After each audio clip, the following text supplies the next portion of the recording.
Global मंथन news में आपका स्वागत है। आज शाम 7 बजे राष्ट्र को संबोधित करेंगी राष्ट्रपति। गणतंत्र दिवस की पूर्व संध्या पर राष्ट्रपति द्रौपदी मुर्मू शाम 7 बजे राष्ट्र को संबोधित करेंगी। वह देश की आगामी योजनाओं पर बात कर सकती हैं। मुर्मू राष्ट्रपति बनने वाली पहली अनुसूचित जनजाति की महिला है। पिछले साल जुलाई में उन्होंने राष्ट्रपति पद की शपथ ली थी। गणतंत्र दिवस पर आरपीएफ जीआरपी की गश्त। जोधपुर में गणतंत्र दिवस पर रेलवे स्टेशन पर सुरक्षा एजेंसियों ने अतिरिक्त सतर्कता बढ़ा दी गई है। ऐसे में स्टेशन पर आरपीएफ जीआरपी दोनों साथ में गश्त कर रही है। स्टेशन के चप्पे चप्पे पर जांच चल रही है। स्टेशन पर आने वाले यात्री व स्टेशन के बाहर वाहनों की भी डॉग स्क्वाड जांच कर रहा है। जोधपुर शहर की दीवारों को सजाने वाले युवा आर्टिस्ट के बीच पहुंची महापौर दक्षिण वनीता सेठ। युवा चित्रकारों के साथ कॉफी पीकर बढ़ाया उत्साह। जोधपुर में राजस्थान हाईकोर्ट एडवोकेट एसोसिएशन के चुनाव 27 को 3 बूथ हेरिटेज भवन में व 1 बूथ हाईकोर्ट की न्यू बिल्डिंग में। राजस्थान में घना कोहरा, बारिश, फ्लाइट्स रोकी। 20 से ज्यादा जिलों में बरसात का अलर्ट। कड़ाके की ठंड, 6 डिग्री गिरा पारा।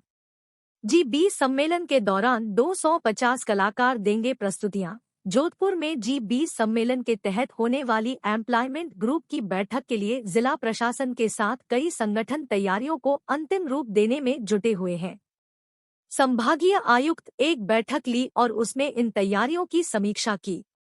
जी20 सम्मेलन के लिए आने वाले प्रतिनिधियों को मारवाड़ की संस्कृति से रूबरू करवाने के लिए 250 कलाकार प्रस्तुतियां देंगे। यह प्रस्तुतियां 45 से 50 मिनट की होगी।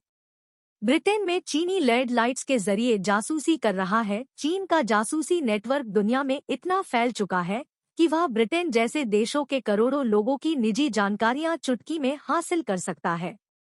इसके लिए उसने जासूस नहीं रखे हैं, बल्कि फ्रिज, लैपटॉप, मोबाइल फोन या मिक्सर ग्राइंडर जैसा घरेलू सामान ही काफी है। पुतिन ने चलाया युवती युवक विवाह पर हंटर। रूसी संसद में पास हुआ एंटी एलजीबीटी कानून तोड़ने वाले पर 5 लाख तक जुर्माना। बालाकोट हमले पर यूएस के पूर्व विदेश मंत्री का दावा। 26 फरवरी 2019 को बालाकोट में भारतीय सेना की एयर स्ट्राइक के बाद पाकिस्तान भारत पर परमाणु हमले की तैयारी कर रहा था। इस बात का दावा अमेरिका के पूर्व विदेश मंत्री माइक पोम्पियो ने अपनी एक किताब में किया है। इसमें उन्होंने तत्कालीन भारतीय समकक्ष सुषमा स्वराज का हवाला दिया है। न्यूजीलैंड के नए प्रधानमंत्री बने क्रिस हिपकिंस न्यूजीलैंड के नए प्रधानमंत्री बन गए हैं। गवर्नर जनरल सिंडी किरो ने आज राजधानी वेलिंगटन में आयोजित एक ऑफिशियल सेरेमनी में उन्हें शपथ दिलाई। क्रिस को लेबर कॉकस का औपचारिक रूप से समर्थन मिला, जिसके बाद अब वो प्रधानमंत्री होने के साथ लेबर पार्टी के लीडर भी बन गए हैं। वो नए पीएम की रेस में एकमात्र कैंडिडेट थे जिसके बाद ये फैसला लिया गया। अफगानिस्तान में ठंड से 157 मौतें। अफगानिस्तान में 15 दिन के भीतर भीषण ठंड से 157 लोगों की जान चली गई। 77,000 मवेशी भी मारे गए हैं। यहाँ तापमान -28 डिग्री पहुंच चुका है। संयुक्त राष्ट्र मानवाधिकार उनोचा के मुताबिक देश के 2,83,00,000 लोग यानी करीब 2/3 आबादी को जिंदा रहने के लिए तुरंत मदद की जरूरत है। ठंड के चलते 10 जनवरी से 19 जनवरी तक 78 मौतें हुई थी। पिछले एक हफ्ते में ये आंकड़ा दोगुना हो गया है।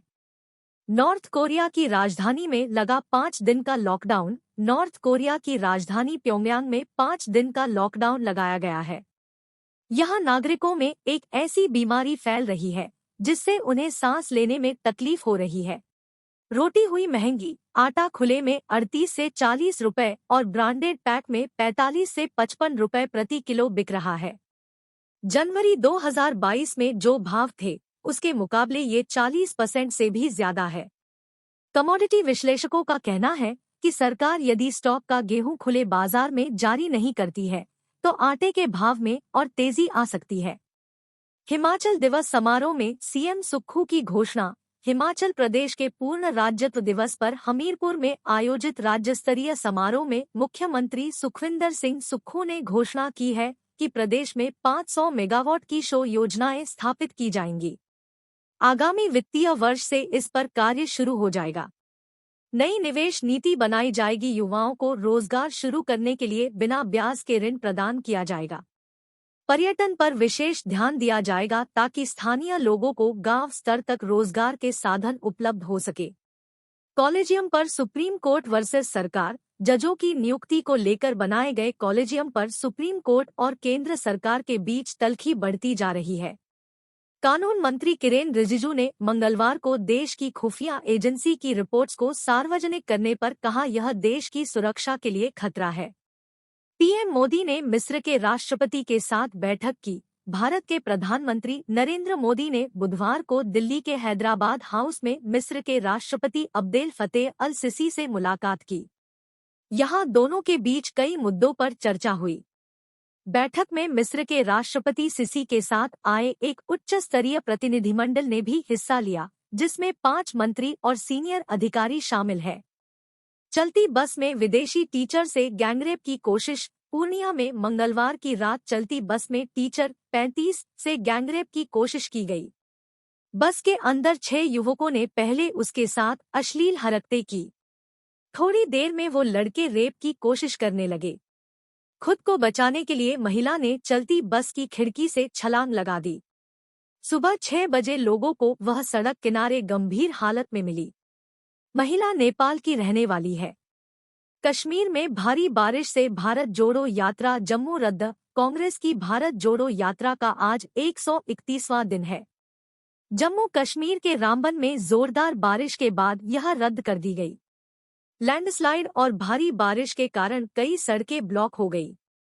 इसी वजह से यात्रा का दूसरा चरण रद्द कर दिया गया। मामले की जानकारी कांग्रेस महासचिव जयराम रमेश ने ट्वीट कर दी। उन्होंने कहा कि रिपब्लिक डे पर अवकाश रहेगा और यात्रा फिर से 27 जनवरी की सुबह 8 बजे से शुरू होगी। बीबीसी डॉक्यूमेंट्री स्क्रीनिंग पर जामिया से 7 हिरासत में। BBC documentary the Modi question की स्क्रीनिंग को लेकर मंगलवार को जवाहरलाल नेहरू यूनिवर्सिटी जेएनयू से उठा विवाद बुधवार को जामिया मिल्लिया इस्लामिया यूनिवर्सिटी पहुंच गया।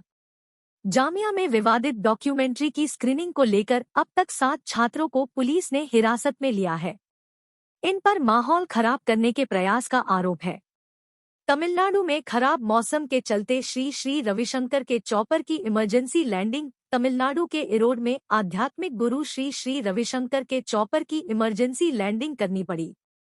दरअसल खराब मौसम होने की वजह से टॉपर को यहां उतारा गया। इस चॉपर में श्री श्री रविशंकर के साथ 4 और लोग सवार थे। नाटू नाटू के ऑस्कर नॉमिनेशन पर इमोशन हुए राजामौली। मंगलवार यानी 24 जनवरी को ऑस्कर 2023 के फाइनल नॉमिनेशन अनाउंस किए गए। इसमें भारतीय फिल्म आरआरआर के गाने नाटू नाटू को बेस्ट ओरिजिनल सॉन्ग की कैटेगरी में नॉमिनेट किया गया। इस गाने को एम कीरवानी ने कंपोज किया है। आरआरआर की इस सफलता पर खुशी जाहिर करते हुए डायरेक्टर एस राजामौली ने भावुक नोट शेयर किया। कंगना रनौत की 1.5 साल बाद ट्विटर पर वापसी। कंगना रनौत की ट्विटर पर वापसी हो गई है। उनका अकाउंट 2021 में सस्पेंड हो गया था, लेकिन अब फिर से उनके अकाउंट को रिस्टोर कर लिया गया है। कंगना ने खुद ट्वीट के जरिए इस बात की जानकारी दी। कंगना ने ट्वीट करके कहा है कि उन्हें दोबारा इस प्लेटफॉर्म पर आकर अच्छा लग रहा है। आगे आने वाले ऐसे ही समाचारों के लिए चैनल को सब्सक्राइब कर लीजिए। धन्यवाद।